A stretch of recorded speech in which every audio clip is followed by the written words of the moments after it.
Welcome to a Jew, a Muslim, and a Christian. I'm Hillel Cohn, a rabbi. I'm Father Mike Manning. I'm a Catholic Christian. And I'm Imad Bayoun, and I'm the Muslim. One of the things that we share in common in our different religious experiences is that our communities have a long tradition of ceremonies, rituals, things that we do that we think of as religious experiences, whether it be a Jew lighting candles to welcome the Sabbath day on Friday evening at sundown, or whether it be something that we do at a life cycle moment like a wedding or a funeral. Certainly you have those in Christianity, you have those in the Islamic tradition. People sometimes equate being religious with doing those things, ceremonies, rituals, and so on. I think there are a number of values that we can find in the ritual experiences, among them not only as an opportunity to gain some sort of closeness to or relationship with God, but also to link us to a tradition from which we come, as well as being an aesthetic experience in a world that is increasingly non-aesthetic, that seems to devalue kinds of experiences. What role does ritual play in our lives as religious people, and what abuses do we see of rituals in our world today? Imam? Well, I think these rituals define the religion, at least to a good degree. And I think if I'm following a certain religion, that has to be expressed in accordance to that religion. And I think that's something basic in Islam.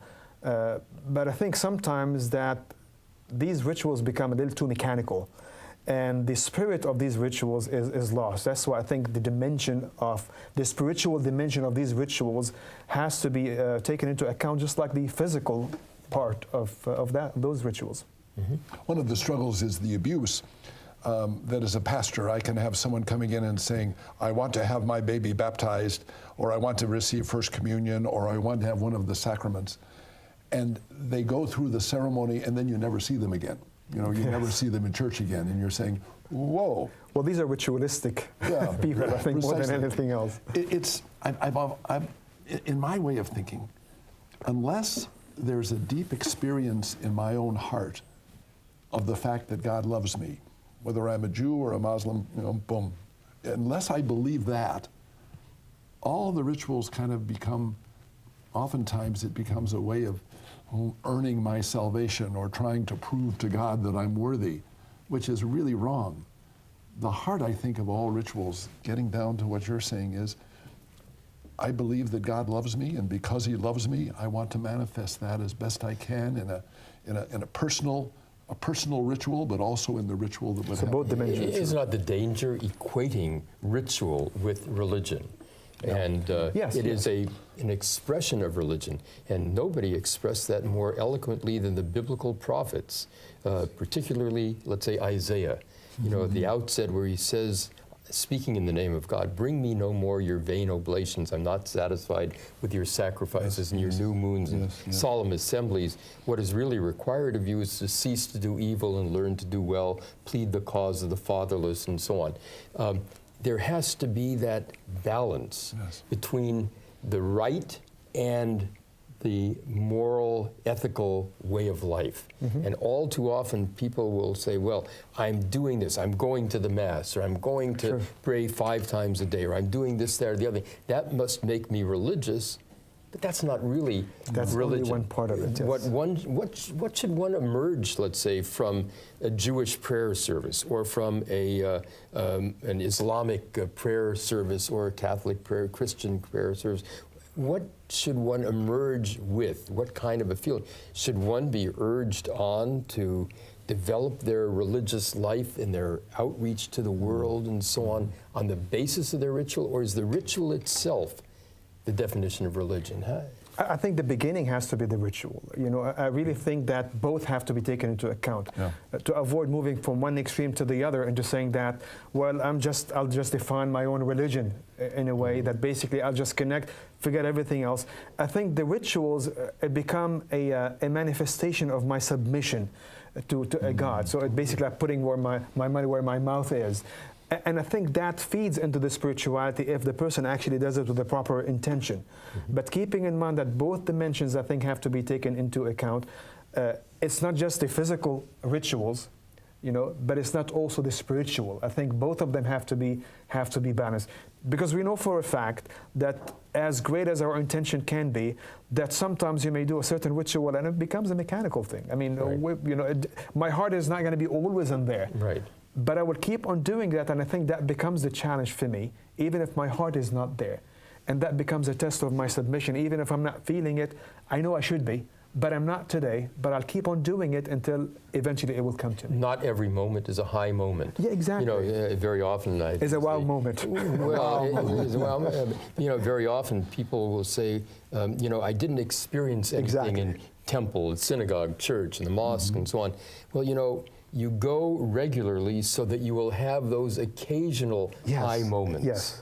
And it's kind of like, you can see a piece of art, look at it 100 times, or hear a piece of music 100 times, and somehow the 101st time, everything is in the right place, and all of a sudden it all comes together, and it's a high experience. And people, I think, tend to mock rituals. But, we have rituals in our country as well. Sure. And I find them very moving to me. I find the ritual of placing my hand over my heart and saying the pledge to the flag, that is not going to make me that's not going to be a substitute for going to the polls and voting. It's not going to be a substitute for caring for the underprivileged. But it is something that's going to remind me continually of what it means to be an American. And I think it's the same way in our religious communities. Yes, absolutely. One of the things that I talk to people who say this problem of, the sermon was terrible, the music was bad. They never say that to you. No. Well, I don't sing that much, but the thing that I also say, a dimension of your responsibility as a member of a community, of just being present no matter how you feel, gives a sense of support to somebody else that might be sitting next to you. And I think that's an important ingredient of a commitment to a church. I don't feel like going to church today or synagogue, or I don't feel like it. But if you do go, your presence is going to bless somebody and allow them perhaps to have a greater sense of commitment to the Lord. And I think it is, again, a test of submission. Islam means submission. That it is easy for me to submit when I'm feeling good and high. But the test is when I'm not. Yeah. And that's really, I think, what becomes the fulfillment of my true submission to God, is that I would do it no matter what, because He has given me so much. He has blessed me so much. So I would express it, whether my heart is there or not. I would still do it. In a word or two, what is your favorite Islamic ritual and your favorite Christian ritual?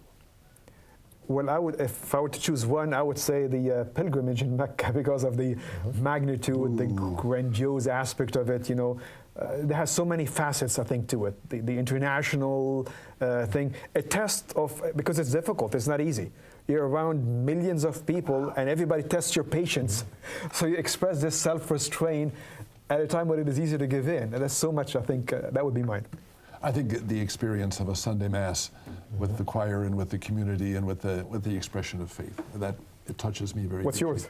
And I would think the welcoming of a Sabbath Eve, as often as it occurs, the most regular kind of thing, every Friday evening at sundown, standing at the family table, by the way, not in a religious institution, but in the home, which is it's kind of a miniature sanctuary, and having, let's say, my wife light the candles and raising the cup of wine and breaking the bread together. All of these things give me a heightened feeling of who I am as a Jew and remind me of what it means to be a Jew, but also link me to my tradition, to my people. The fact that what I'm doing here is being done by somebody else all the way across the world, and that we are united in that moment.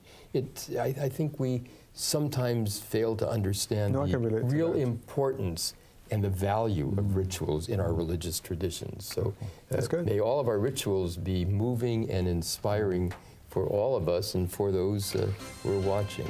Thank you for being with us.